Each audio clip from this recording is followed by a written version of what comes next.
Hello friends, स्वागत है आप सभी का हमारे इस यूट्यूब चैनल हिंदी साहित्य में।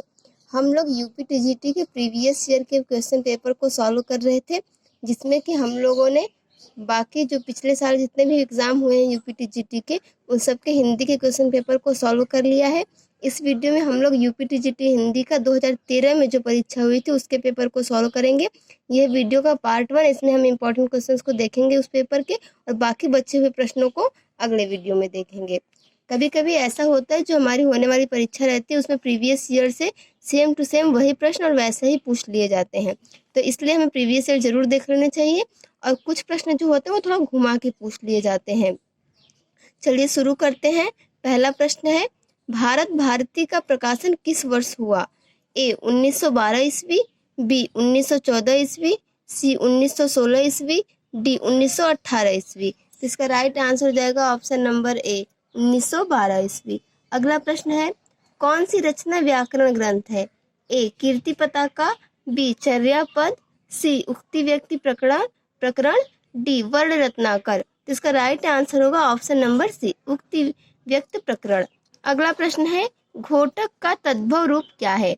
ए है, बी अश्व, सी घोड़ा, डी तुरंग। तो इसका राइट आंसर होगा ऑप्शन नंबर सी घोड़ा। ये जो ये तद्भव है, बाकी सभी तत्सम है। अगला प्रश्न है, उपजाऊ का विलोम है? ए सिंचित, बी खाद, सी ऊसर, डी बंजर। इसका कभी कभी कुछ लोग उपजाऊ का विलोम शब्द बंजर भी बताते हैं, किंतु जो आयोग ने माना है वह ऊसर ही सही है। तो उपजाऊ का विलोम क्या हो गया? ऊसर। अगला प्रश्न है, अर्ध स्वर कहलाता है? ए य, बी म, सी र, डी ल। तो इसका राइट आंसर होगा ऑप्शन नंबर ए य। अगला प्रश्न है, देसिल बाना सब्जन मिठा उक्ति किसकी है? ए विद्यापति, बी अमीर खुसरो, सी अब्दुल रहमान, डी गंग। इसका राइट आंसर होगा ऑप्शन नंबर ए विद्यापति। अगला प्रश्न देखते हैं, पश्चिमी हिंदी में कौन सी बोली है? ए मगही, बी कन्नौजी, सी मैथिली, डी अवधी। तो इसका राइट आंसर होगा ऑप्शन नंबर बी अवधी, ऑप्शन नंबर बी कन्नौजी। ये जो है ये पश्चिमी हिंदी की बोली है, और ये जो मगही है और मैथिली है ये भोजपुरी की बोलियां हैं। अगला प्रश्न देखते हैं, रीति काल को अलंकृत काल नाम किसने दिया है? ए रमाशंकर शुक्ल रसाल, बी विश्वनाथ मिश्र, सी मिश्र बंधु, डी रामचंद्र शुक्ल। तो इसका राइट आंसर हो जाएगा ऑप्शन नंबर सी मिश्र बंधु। अगला प्रश्न है, देश विभाजन की त्रासदी किस उपन्यास में वर्णित है? ए राग दरबारी, बी गबन, सी झूठा सच, डी इन्हीं हथियारों से। तो इसका राइट आंसर हो जाएगा ऑप्शन नंबर सी झूठा सच।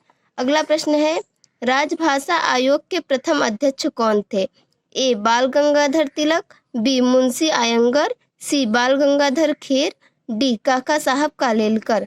इसका राइट आंसर हो जाएगा ऑप्शन नंबर सी बाल गंगाधर खेर। अगला प्रश्न है, जो अधिक बोलता है उसे कहते हैं? ए मितभाषी, बी वाचाल, सी वक्ता, डी मृदुभाषी। इसका राइट आंसर हो जाएगा ऑप्शन नंबर बी वाचाल। अगला प्रश्न है, मध्य वर्ग की पारिवारिक समस्या को दर्शाने वाला नाटक है?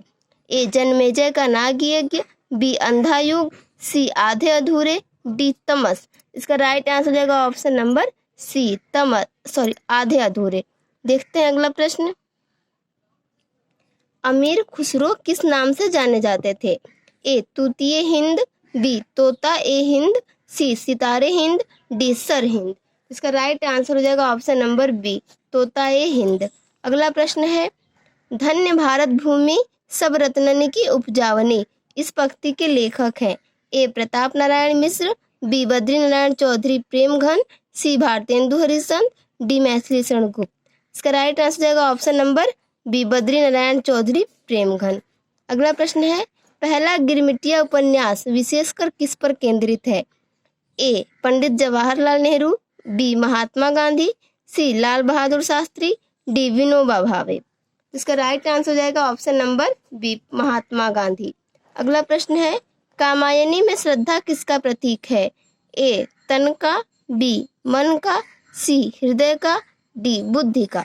इसका राइट आंसर हो जाएगा ऑप्शन नंबर सी हृदय का।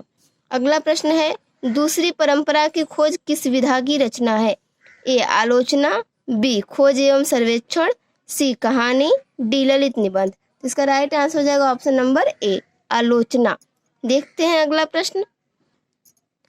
अन्य मनस्क शब्द का आशय है? ए जिसका मन अपनी ओर हो, बी जिसका मन किसी दूसरी ओर हो, सी जिसका मन निर्मल हो, डी जिसका मन केंद्रित हो। इसका राइट आंसर होगा ऑप्शन नंबर बी जिसका मन किसी दूसरी ओर हो उसे अन्य मनस्क कहते हैं। अगला प्रश्न है, हिंदी में स्वच्छंदतावाद का कवि किसे कहा जाता है? ए हरिऔध, बी राम नरेश त्रिपाठी, सी श्रीधर पाठक, डी राधा कृष्णदास। इसका राइट आंसर हो जाएगा ऑप्शन नंबर ए श्रीधर पाठक। ये जो है पहले स्वतंत्रतावाद के कवि हैं और राम नरेश त्रिपाठी ये दूसरे कवि हैं। अगला प्रश्न है, समस्त पृथ्वी से संबंध रखने वाला? ए सार्वभौमिक, बी सार्वकालिक, सी सार्वदेशिक, डी सर्वज्ञ। इसका राइट आंसर होगा ऑप्शन नंबर ए सार्वभौमिक। अगला प्रश्न है, अति इंद्रिय शब्द का आशय है? ए इंद्रियों की पहुंच से बाहर, बी इंद्रियों की रखवाली करने वाला, सी इंद्रियों का स्वामी, डी इंद्रियों के वश में रहने वाला। इसका राइट आंसर होगा ऑप्शन नंबर ए इंद्रियों की पहुंच से बाहर। अगला प्रश्न देखते हैं, भक्ति आंदोलन भारतीय चिंताधारा का स्वाभाविक विकास है, यह कथन किसका है? ए आचार्य रामचंद्र शुक्ल, बी हजारी प्रसाद द्विवेदी, सी रामस्वरूप चतुर्वेदी, डी कोई नहीं। इसका राइट आंसर होगा option number B Hazari Prasad Dwivedi. देखते हैं अगला प्रश्न, सूर्य की अंतिम किरण से सूर्य की पहली किरण तक किसकी नाट्य कृति है? ए सुरेंद्र वर्मा, बी राम कुमार वर्मा, सी महादेवी वर्मा, डी भगवती चरण वर्मा। इसका राइट आंसर हो जाएगा option number A Surendra Verma. अगला प्रश्न है, दुखम सुखम उपन्यास की लेखिका है? ए चित्रा मुग्दल, बी प्रभा खेतान, सी ममता कालिया, डी नासिरा शर्मा। इसका राइट आंसर हो जाएगा ऑप्शन नंबर सी ममता कालिया। ये जो है दुखम सुखम उपन्यास की लेखिका है और ये प्रश्न बहुत सी परीक्षाओं में बहुत बार ही पूछा गया है। अगला प्रश्न है, कुटिल का विलोम है? ए जटिल, बी रूढ़, सी ऋजु, डी वक्र। इसका राइट आंसर हो जाएगा ऑप्शन नंबर सी ऋजु। ऋजु का अर्थ होता है सीधा अथवा सरल और कुटिल का अर्थ होता है टेढ़ा। अगला प्रश्न है, प्रत्यय रहित शब्द बताइए। ए मर्मज्ञ, बी वैज्ञानिक, सी कृपालु, डी अनुवाद। इसका राइट आंसर होगा ऑप्शन नंबर डी अनुवाद। अगला प्रश्न है, प्रबंध चिंतामणि के रचयिता हैं? ए दामोदर पंडित, बी कवि आशुक, सी रोड़ा कवि, डी मेरुतुंग। इसका राइट आंसर होगा ऑप्शन नंबर डी मेरुतुंग। अगला प्रश्न है, ब्रजभाषा का क्षेत्र नहीं है? ए धौलपुर, बी सरगुजा, सी मथुरा, डी आगरा। इसका राइट आंसर हो जाएगा ऑप्शन नंबर बी सरगुजा। देखते हैं फ्रेंड्स अगला प्रश्न, आर्द्र का विलोम शब्द है? ए नम, बी शुष्क, सी गीला, डी लचीला। इसका राइट आंसर होगा ऑप्शन नंबर बी शुष्क। अगला प्रश्न है, परुष शब्द का विलोम है? ए अपौरुष, बी सरल, सी कठोर, डी कोमल। इसका राइट आंसर होगा ऑप्शन नंबर डी कोमल। अगला प्रश्न है, तदीय समाज से किसका संबंध था? A Keshav Chandra Sen, B Bharatendu Harishchandra, C Raja Ram Mohan Roy, D Ishwar Chandra Vidyasagar. इसका राइट आंसर होगा option number B Bharatendu Harishchandra. इन्होंने तदीय समाज की स्थापना की थी। अगला प्रश्न है, जो मापा न जा सके इसका सही अर्थ है?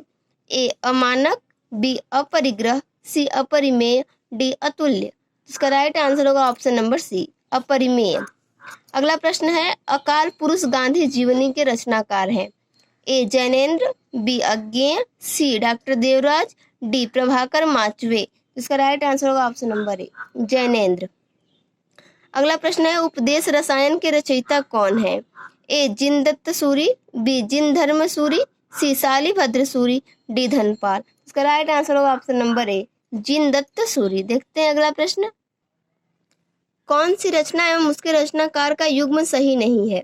ए कविता कौमुदी Ram Naresh Tripathi, be him किरीटनी Makhanlal Chaturvedi, C Haldi Ghati Shyam Narayan Pandey, D रसवंती Siyaram शरण गुप्त। इसका राइट आंसर होगा ऑप्शन नंबर डी रसवंती। ये जो है सियाराम शरण गुप्त जी की रचना नहीं है बल्कि ये दिनकर जी की रचना है। अगला प्रश्न देखते हैं, प्रत्यय रहित शब्द है? ए दर्शनीय, बी दुर्गुण, सी भिक्षुक, डी कर्तव्य। इसका राइट आंसर होगा ऑप्शन नंबर बी दुर्गुण। अगला प्रश्न है, केशव कहीं न जाई का कहिए, यह पंक्ति किस कवि की है?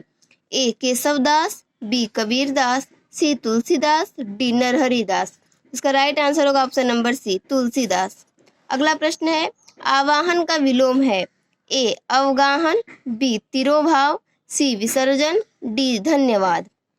इसका राइट आंसर हो जाएगा ऑप्शन नंबर सी विसर्जन। अगला प्रश्न है, कौन सा अर्थालंकार है? ए श्लेष, बी यमक, सी वक्रोक्ति, डी रूपक। तो राइट आंसर होगा इसका ऑप्शन नंबर डी रूपक। अगला प्रश्न देखते हैं, कौन देशज प्रत्यय का उदाहरण नहीं है? ए फर्राटा, बी अड़ियल, सी उच्चतर, डी घुमक्कड़। इसका राइट आंसर होगा ऑप्शन नंबर सी उच्चतर।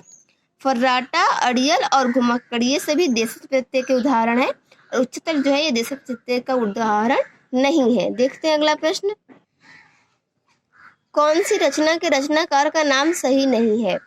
ए फूल नहीं रंग बोलते हैं, केदारनाथ अग्रवाल, बी उस जनपद का कवि हूँ, त्रिलोचन शास्त्री, सी सीढ़ियों पर धूप में शमशेर बहादुर सिंह, डी संसद से सड़क तक सुदामा पांडे। इसका राइट आंसर हो जाएगा ऑप्शन नंबर सी सीढ़ियों पर धूप में। ये जो है शमशेर बहादुर सिंह की रचना नहीं है, बाकी सब सही है। अगला प्रश्न है, वल्लभाचार्य द्वारा रचित ग्रंथ है? ए सिद्धांत संग्रह, बी अध्यात्म रामायण, सी महाभाष्य, डी अणुभाष्य। राइट आंसर होगा ऑप्शन नंबर डी अणुभाष्य। अगला प्रश्न है, रुद्र संप्रदाय की स्थापना किसने की? ए रुद्र स्वामी, बी श्री स्वामी, सी विष्णु स्वामी, डी निम्बरकाचार्य। तो राइट आंसर हो जाएगा ऑप्शन नंबर सी विष्णु स्वामी। अगला प्रश्न है, राम वृक्ष बेनीपुरी की कौन सी कृति यात्रा वृत्त की है? ए सागर की लहरों पर, बी अप्रवासी की यात्राएं, सी पैरों में पंख बांधकर, डी मेरी यूरोप यात्रा। तो राइट आंसर है इसका ऑप्शन नंबर सी पैरों में पंख बांधकर। अगला प्रश्न है, निराला किस पत्रिका से संबंधित नहीं थे? ए सुधा, बी इंदु, सी समन्वय, डी मतवाला। इसका राइट आंसर हो जाएगा ऑप्शन नंबर बी इंदु। यह प्रश्न पहले भी बहुत सी परीक्षाओं में पूछा जा चुका है, तो ये मोस्ट इम्पोर्टेंट है।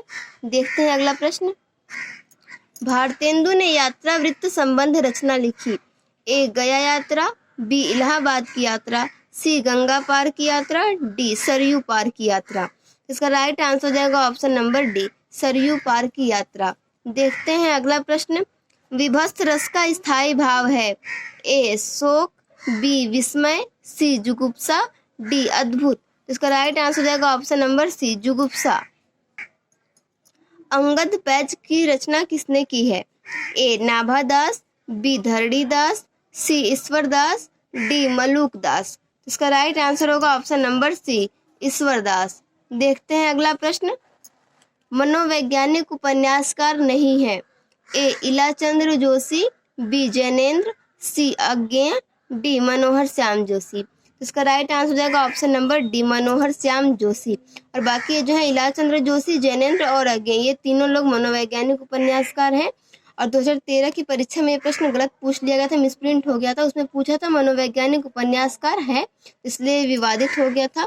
देखते हैं अगला प्रश्न, हिंदी साहित्य का अतीत किसने लिखा? ए विश्वनाथ प्रसाद मिश्र, बी राम कुमार वर्मा, सी राहुल सांकृत्यायन, डी डॉक्टर विश्वनाथ तिवारी। इसका राइट आंसर हो जाएगा option number A Vishwanath Prasad Mishra. तो फ्रेंड्स, ये थे आज के 50 ही इंपॉर्टेंट क्वेश्चन जो कि हम लोगों ने 2013 के यूपीटीजीटी के पेपर में से लिए गए थे। बाकी के यूपीटीजीटी का जो 2013 में पेपर हुआ था उसके प्रश्नों को जो बाकी बचे हैं उसको हम लोग नेक्स्ट वीडियो में देखेंगे। आप लोग इसको ध्यान से देख लेंगे तो आपको ये 50 प्रश्न याद भी हो जाएंगे और आपके एग्जाम के लिए काफ़ी हेल्पफुल भी होंगे। Thank you for watching this video.